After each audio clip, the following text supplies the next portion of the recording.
Vamos ver como inserir os dados de desempenho da plataforma do Hamper ou outra plataforma de prospecção dentro do nosso relatório de acompanhamento, né? Isso pode ser feito mês por mês, às vezes até semana por semana. Primeiramente, a gente vai ver que o nosso relatório é dividido em fontes e canais, assim como o nosso funil mostra.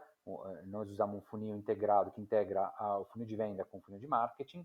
Então, a gente vê que a partir de quando a pessoa, potencial cliente, mostra interesse no nosso produto, no serviço, ou enfim, conversar conosco, ele se torna um Smart Lead e a gente cadastra isso no CRM. Então, cada etapa desses aqui é representada no nosso relatório na parte de CRM. Quantos Smart Leads foram gerados no mês, quanto SQL, quantas propostas, quantas vendas. Agora, já a parte do trabalho do Hamper, ele está aqui, né? A plataforma de prospecção ativa via e-mail está aqui, ou seja, a gente vai ver como é que está se comportando, como que está desempenhando e qual que é o objetivo aqui. Não é venda, o objetivo é gerar interesse, gerar a levantada de mão, ou seja, gerar uma oportunidade. Então, no nosso relatório, a gente vai ver que as métricas que a gente vai usar são as entregas, ou seja, quantos e-mails foram entregues, quantos foram abertos, quantos foram respondidos e quantos martírios foram criados, quantas oportunidades, quantos mostraram interesse, né? Que depois serão, obviamente, qualificados para fazer a proposta. Por que a gente usa essas métricas? Como é que a gente faz isso? A gente vai dentro do Hamper, a gente entra aqui em cadência de envio. Na nossa cadência de envio, aqui nessa tela, a gente clica em Analytics. Em Analytics, eu tenho a possibilidade já posso ver que tenho essas minhas taxas, esses meus valores, as minhas métricas que poderia já inserir. No entanto, o Hamper ele tende a mostrar outras informações de relatório, mesmo depois das aberturas, né? Mesmo depois das aberturas, informações como o interesse, quem respondeu, como respondeu. No entanto, a gente não confia muito, a gente acha que a plataforma Hamper não tem ainda um nível de maturidade para gerar relatórios confiáveis, de forma geral. Então, aqui que a gente faz, a gente usa o número mínimo de informações que possam dar uma ideia do desempenho, e até porque o trabalho do Hamper ele termina aqui, né? Lembrando, o trabalho de prospecção ele termina quando a pessoa responde mostrando interesse ou não para conversar conosco. Então, tudo que vem depois, eu vou automaticamente já colocar dentro do CRM. O Hamper também tem integrações automáticas com alguns CRMs, como o Pipedrive, por exemplo. Mais uma vez, nós não confiamos muito, né, na nossa experiência, dá muito problema, cada integração precisa considerar que precisa de manutenção, ou seja, precisa verificar, e às vezes a plataforma desintegra sem notificar. Então, você acaba achando que você está enviando as informações para outra plataforma, porque você configurou a integração, só que isso não tá acontecendo e você não está sabendo por quê. Então, nesses casos, voltando a falar do nível de maturidade da plataforma, hoje em dia, a gente sugere fazer o cadastro manual dentro do CRM.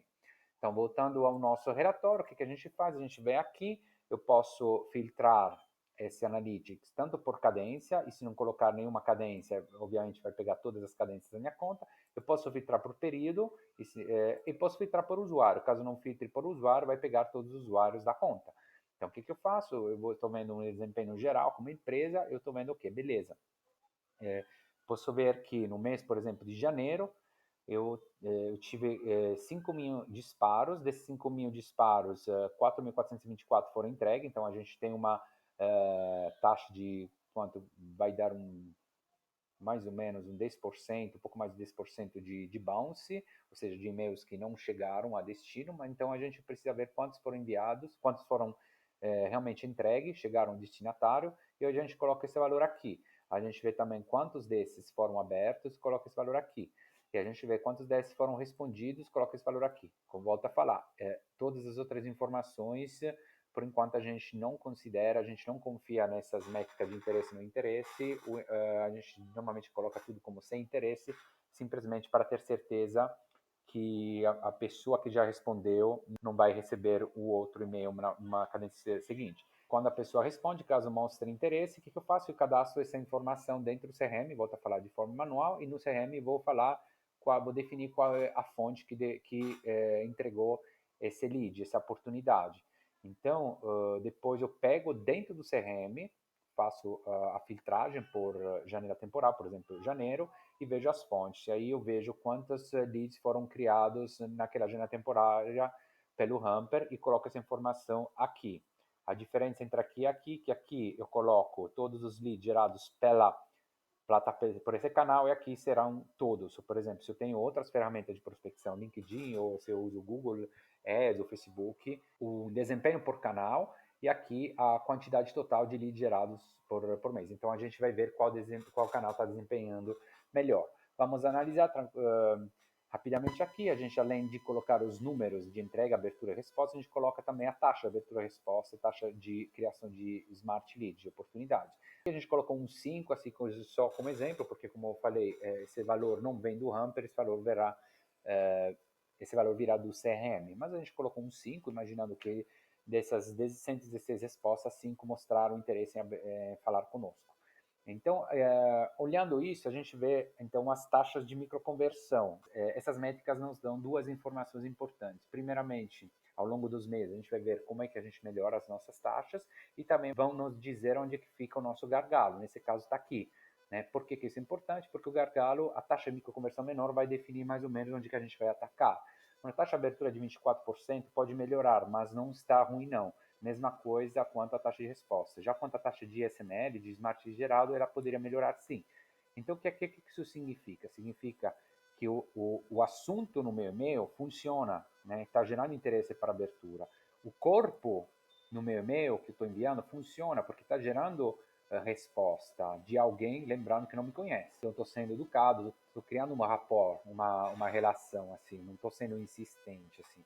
Só que o 4% a taxa de criação de oportunidade significa que tem um problema ou na identificação das pessoas com que eu estou falando ou na identificação do problema que eu acho que eu vou resolver. Lembrando que o corpo do e-mail ele é pautado no problema e não na solução. A gente está falando com alguém que a gente não conhece, então a gente vai falar do problema, pergunta se ele tem esse problema, que seria o problema, a dor que a nossa solução resolve.